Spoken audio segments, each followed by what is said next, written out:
7월 5일 말씀 묵상을 시작하겠습니다. 오늘 말씀은 출애굽기 16장 11절부터 20절까지의 말씀입니다.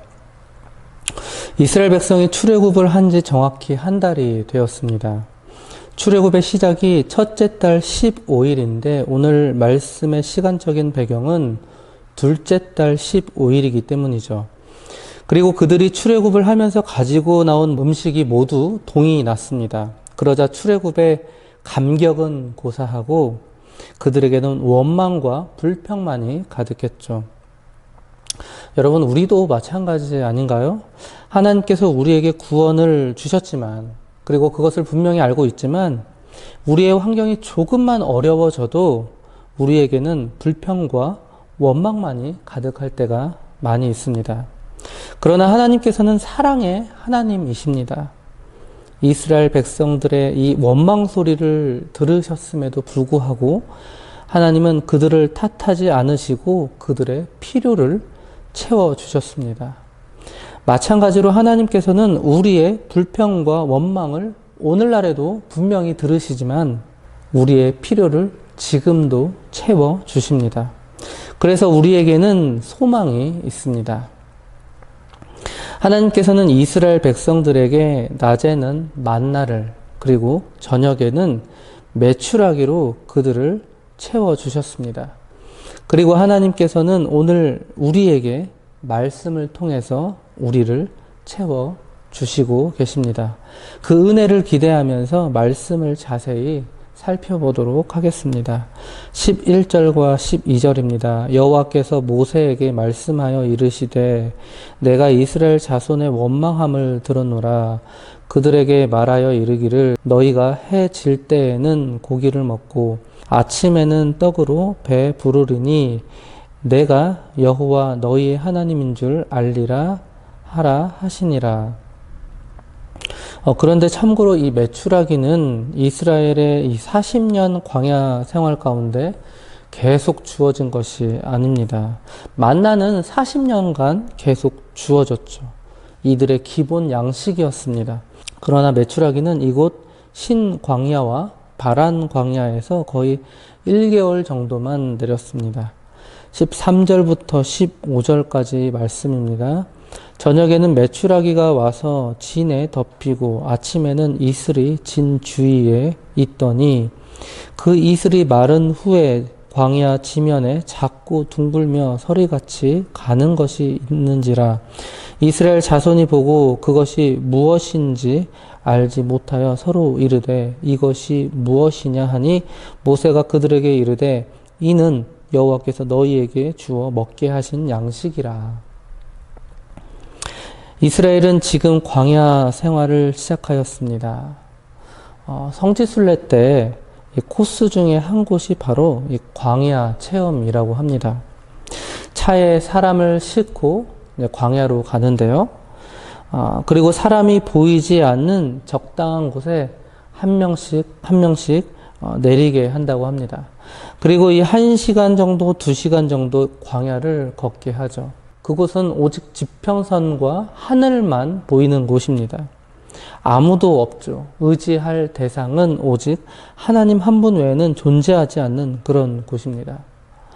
광야는 이처럼 하나님을 만나기 딱 좋은 곳이죠.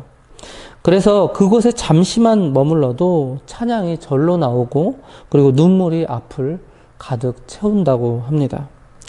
그러나 사실 일부러 그런 환경을 찾아갈 필요는 없을 것 같습니다. 왜냐하면 우리는 우리의 삶 속에서 순간순간 광야를 체험하기 때문이죠. 힘든 삶의 연속 아닙니까? 그러나 감사할 것은 그 시간과 그 장소가 바로 하나님을 만날 수 있는 좋은 기회라는 것이죠.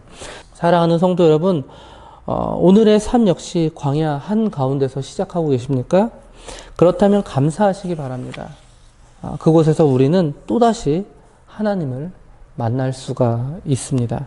16절입니다. 여호와께서 이같이 명령하시기를 너희 각 사람은 먹을 만큼만 이것을 거둘지니 곧 너희 사람 수효대로 한 사람의 한 오멜씩 거두되 각 사람이 그의 장막에 있는 자들을 위하여 거둘지니라 하셨느니라.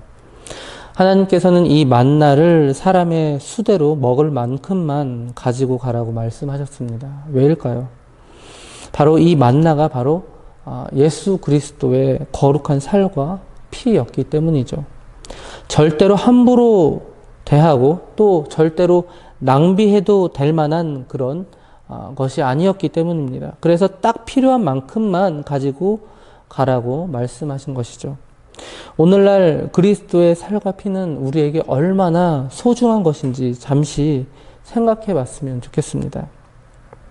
어떤 목사님께서는 오늘날을 예수 그리스도의 복음의 가치가 10원짜리 동전 하나보다도 못한 시대라고 말씀하십니다. 사랑하는 성도 여러분, 우리도 역시 이 예수 그리스도의 복음을 남으면 다시 버려도 되는 그런 하찮은 것으로 여기고 있지는 않은지 생각해 볼 필요가 있을 것 같습니다. 요한복음 6장 48절부터 51절을 말씀을 보시면 예수 그리스도께서 이 만나를 향하여 어떻게 말씀하신지를 우리는 말씀을 통하여 확인할 수가 있는데요. 내가 곧 생명의 떡이로다. 너희 조상들은 광야에서 만나를 먹었어도 죽었거니와 이는 하늘에서 내려오는 떡이니 사람으로 하여금 먹고 죽지 아니하게 하는 것이니라. 나는 하늘에서 내려온 살아있는 떡이니 사람이 이 떡을 먹으면 영생하리라. 내가 줄 떡은 곧 세상의 생명을 위한 내 살이니라 하시니라. 바로 이 만나가 예수 그리스도의 살과 피를 상징하고 있었습니다. 그런데 이 예수 그리스도는 바로 말씀이셨습니다. 말씀 그 자체시죠. 요한복음 1장 1절을 보시면 태초에 말씀이 계시니라. 이 말씀이 하나님과 함께 계셨으니 이 말씀은 곧 하나님이시니라. 결론적으로 만나는 바로 말씀이었습니다. 즉 하나님께서는 이스라엘을 광야 한가운데에서 매일매일을 말씀으로 채워주셨습니다. 사랑하는 성도 여러분, 광야와 같은 우리의 삶 가운데서도 우리에게 꼭 필요한 것은 바로 말씀입니다. 하나님께서는 이 광야 같은 삶 속에서 우리에게 매일매일을 말씀으로 채워주시기를 원하고 계십니다. 우리는 매일매일을 말씀으로 살아가야 합니다. 주일에 단 하루만 드리는 그런 형식적인 예배 가운데 채워지는 말씀으로는 여러분 일주일의 삶을 제대로 살 수가 없습니다. 삶의 예배 가운데 매일매일 주어지는 말씀을 통해서만 우리는 살 수가 있습니다. 육신의 양식도 한 끼만 굶으면 힘들죠. 배가 고파서 견딜 수가 없습니다. 영의 양식도 마찬가지입니다. 그런데 우리는 영의 굶주림을 전혀 느끼지 못합니다. 왜일까요? 그만큼 죄에 대해서 둔감해졌기 때문이 아닐까요? 또한 우리는 꾸준히 매일매일을 말씀으로 살아가야 합니다. 한 번에 많은 말씀, 그리고 한 번에 많은 은혜보다는 적당하고 꾸준한 말씀이 우리에게 더욱 유익하다는 것이죠. 여러분, 육의 양식도요, 한 번에 많이 먹는다고 해서 그 배부름이 오래 가지는 않습니다. 다음날 또다시 배고프죠.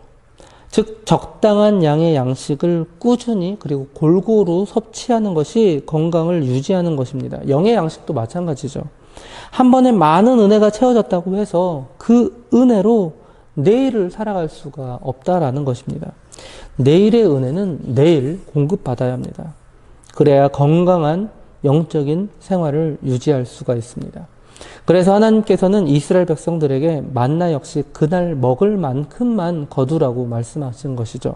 17절 18절입니다. 이스라엘 자손이 그같이 하였더니 그 거둔 것이 많기도 하고 적기도 하나 오멜로 되어 본즉 많이 거둔 자도 많음이 없고 적게 거둔 자도 부족함이 없이 각 사람은 먹을 만큼만 거두었더라.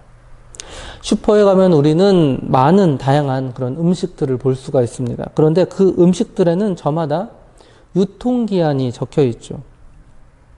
그런데 은혜에도 유통기한이 있을까요?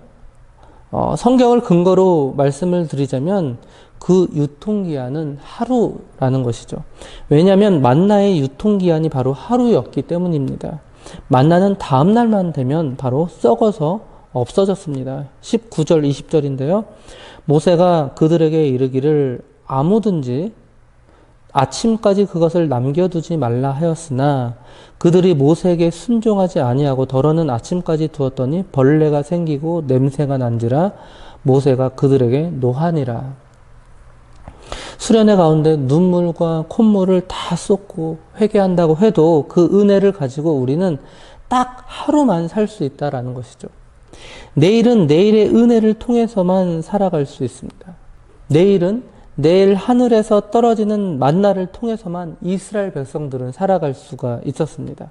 마찬가지죠. 우리도 오늘 말씀을 읽고 기도하고 놀라운 은혜를 체험한다 할지라도 내일의 삶은 내일 우리에게 주어지는 그 하나님의 말씀을 또 하나님의 은혜를 통해서만 살아갈 수 있다는 것입니다. 그래서 우리는 매일매일 말씀을 읽고 기도하고 하나님께 은혜를 구해야 합니다. 그래야 그날에 이 영을 건강하게 유지할 수 있다라는 것이죠. 또한 넘치는 은혜를 구하기보다는 꾸준하고 적당한 은혜를 유지하는 삶이 더 건강하다라는 것입니다. 여러분, 과식하면 다음 끼니를 거를 수 있죠. 그런데 별로 좋지 않아요. 영도 마찬가지예요. 넘치는 은혜를 통해서 다음의 은혜에 대한 갈급함이 없어질 수 있습니다. 그래서 은혜는 날마다 그리고 적당하게 우리에게 주어질 때 우리를 영적으로 건강하게 만든다라는 것입니다. 말씀을 마무리하겠습니다. 사랑하는 성도 여러분, 매일매일의 이 삶의 예배를 통해서 그날의 은혜를 채워나가시기 바랍니다. 오늘 받은 은혜 역시 유통기한은 바로 오늘 저녁까지입니다. 내일이면 오늘의 은혜는 썩어서 없어져 버립니다. 냄새가 나고요. 벌레가 생깁니다. 오늘의 은혜를 통해서 오늘을 살아가시고 또한 내일의 은혜를 통해서 내일의 새로운 은혜를 통해서 새로운 또 다른 하루를 살아가시는 저와 우리 장자 가족들 되시기 바랍니다.